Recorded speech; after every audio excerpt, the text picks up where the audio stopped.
Boss, napatawag ko ulit. Na-miss mo ba kami, boss? Ano nangyari? Paano nakaabot sa kapatid ko yung drugs? Binentahan niyo ba siya?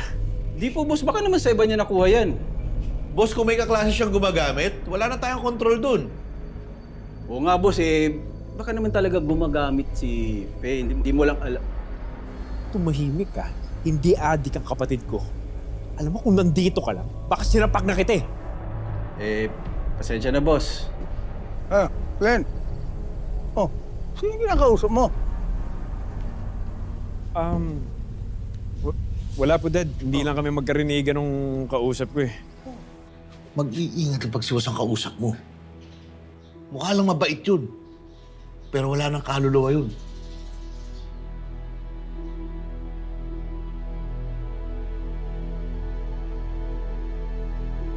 By the way, si Mom was calling you. Hindi ka raw niya makontakt Nagkasagutan kami kanina. Ayoko muna siyang kausapin. Dad, tumatawag siya dahil kay Faye. O bakit? Nag-collapse si Faye dahil sa pimple patch drugs. Ano?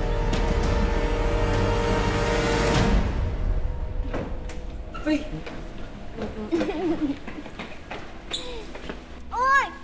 Oh, ang tagal-tagal nyo Kanina ko pa kayo naantay. Anong ginagawa ninyo? Wala. Faye, saan mo nakuha yung pimple patch mo? Kanina pa namin siya tinatanong. Hindi niya masagot directly. Sir Chito, alam niyo ba yung dalawang yan? Lalo-lalo na yung lalaking yan. May tinatago yan sila. May tinatago mo yun sila. Crush mo ako, no? Hoy. Crush niya ako Aminin mo na. Crush mo ako, di ba? Crush niya ako Crush niya ako talaga, ma. Tita, baka po kasi high pa siya kasi nakadalawang pimple patch siya kanina Kaya po siya ganyan. Crush niya naman talaga ako Search. How can this happen inside the campus? May nagbebentahan ba ng drugs dito? I'll get to the bottom of this, ma'am. Ma'am.